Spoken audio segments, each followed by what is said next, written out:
তো এই ভিডিওতে আমি যে জিনিসটা দেখাবো সেটা হচ্ছে যে ধরুন আপনারা চাচ্ছেন যে প্রতিদিন 10 মিনিটের জন্য কোরআন শরীফ পড়বেন, কিন্তু আপনারা অনেক দিন ধরেই পড়া হচ্ছে না। সেক্ষেত্রে আপনারা যেটা করতে পারেন সেটা হচ্ছে যে এমন একটা সিস্টেম করে দিবেন যে ফেসবুকে যদি হচ্ছে যে আপনি ঢুকতে চান, তাইলে আপনার 10 মিনিট কোরআন শরীফ অ্যাপে থাকা লাগবে, তারপরে আপনি ঢুকতে পারবেন। তো এখানে কোরআন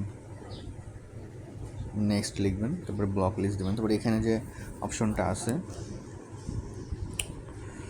এখানে যে এই যে গোল বেজ আছে, গোল বেসড, এখানে চাপ দিবেন।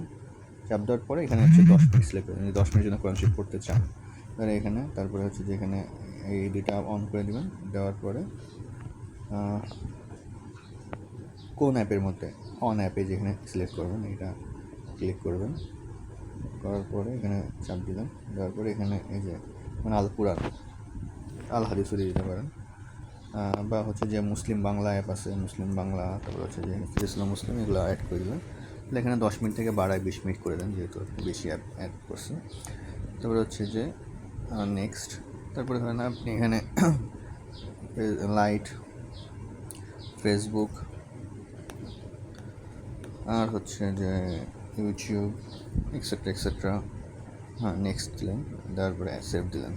তাহলে এখন যেটা হবে যে আপনি যদি এই 4টা অ্যাপ মিলায় 20 মিনিট সময় আপনি ব্যবহার স্পেন্ড না করেন, তাহলে আপনি ফেসবুক বা এইগুলোতে ঢুকতে পারবেন না, যে ফেসবুক, ইউটিউবে ঢুকতে পারবেন না যতক্ষণ পর্যন্ত না আপনি এই সময়টা একটা 20 মিনিট সময় ব্যবহার না করতেছেন।